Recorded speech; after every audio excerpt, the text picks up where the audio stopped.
y a quelques années, les collines de la région de Kimwenza, près de Léopoldville, étaient de vastes étendues herbeuses entrecoupées de galeries forestières. Sur ce plateau dénudé du mont Amba, allaient se dresser bientôt les bâtiments imposants de l'université Lovanium, émanation de l'université catholique de Louvain. En quelques mois, les pelles mécaniques et les bulldozers avaient creusé, nivelé, déplacé des milliers de mètres cubes. Et en janvier 1954, le paysage désertique du mont Amba était transformé en un vaste chantier débordant d'activité.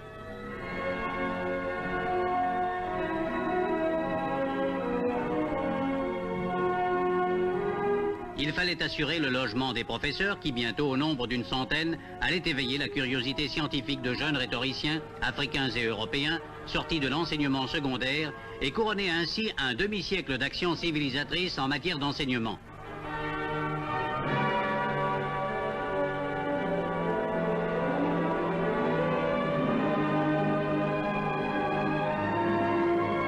Très vite, le mont Amba s'est couvert de coquettes villas où, dans un cadre propice à la méditation, au milieu des fleurs et des pelouses de passe-palom, se déroule harmonieusement la vie de famille des professeurs et de leurs collaborateurs.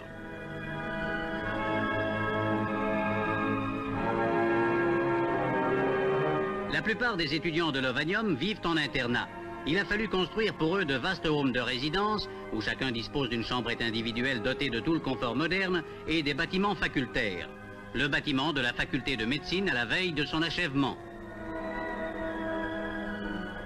Celui de la faculté des sciences, dont étudiants et étudiantes vont occuper les auditoires pour y apprendre la chimie, la physique, la botanique, la zoologie.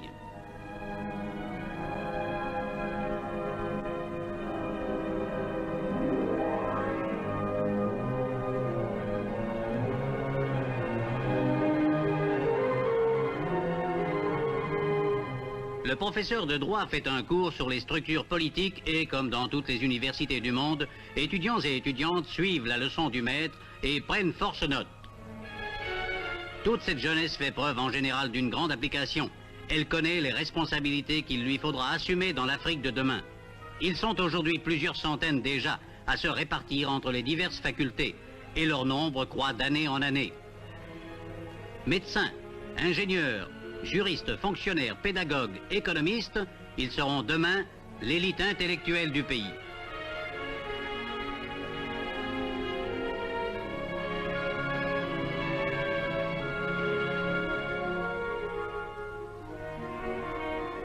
Les cours théoriques sont accompagnés d'exercices pratiques dans les laboratoires et dans les séminaires.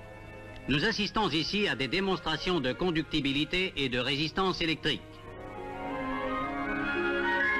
Le professeur de physique répond aux nombreuses demandes d'explications et nos jeunes universitaires apprennent ainsi à se familiariser avec les techniques scientifiques les plus perfectionnées.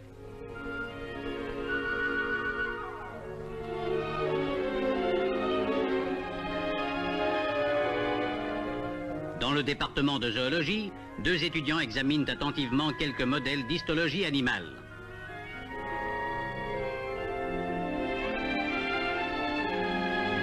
D'autres se livrent à des expériences de chimie.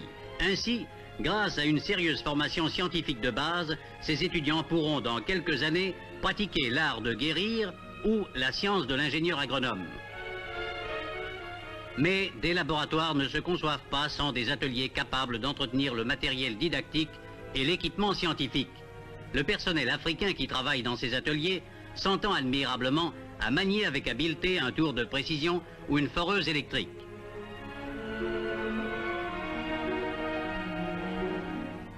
L'université ne se contente pas de distribuer aux étudiants le savoir, de les préparer à leur profession ou de les initier à la recherche scientifique.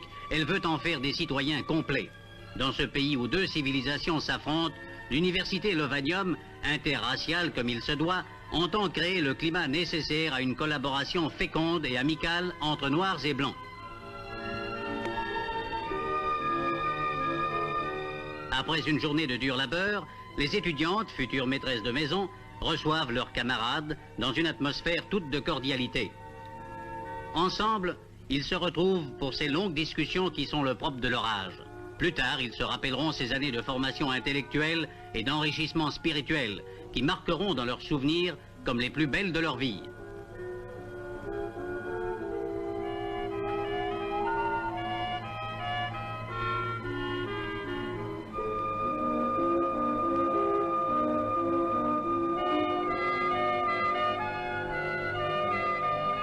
Mais il faut entrecouper les travaux de l'esprit de nourriture terrestre.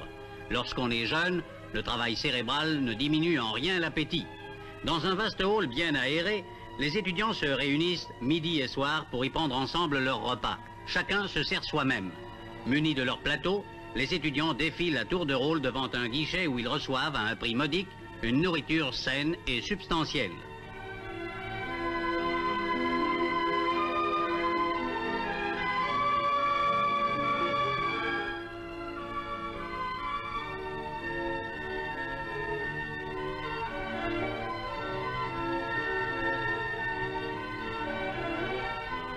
Aux heures des repas, la grande salle du restaurant universitaire n'est plus qu'une ruche bourdonnante. C'est dans cette vie fraternelle en commun que se créent des amitiés qui durent toute la vie. Après le repas viennent quelques instants de délassement. Billard, ping-pong et autres jeux sont mis à la disposition des étudiants. Certaines natures plus calmes préfèrent le jeu de dames avec ses multiples finesses.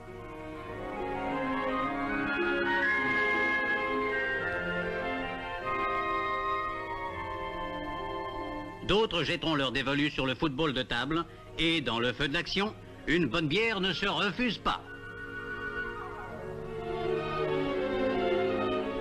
Puis, le travail reprend dans le calme des bibliothèques. Pour favoriser le travail intellectuel et la recherche scientifique, professeurs et étudiants doivent pouvoir disposer de bibliothèques abondamment fournies en livres et périodiques. Les encyclopédies et les dictionnaires voisinent avec les traités scientifiques et les recueils de travaux. Autour des tables, étudiants et étudiantes s'entraident à voix basse ou travaillent en silence à la préparation de leurs cours ou à la rédaction de travaux personnels.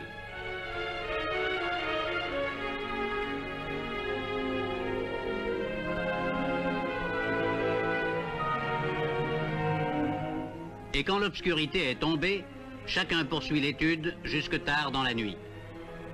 L'université Lovadium, dont le nom en consonance latine rappelle l'institution plus de 5 fois centenaire dont elle est l'émanation, est plus que toute autre réalisation un symbole d'espérance et de foi.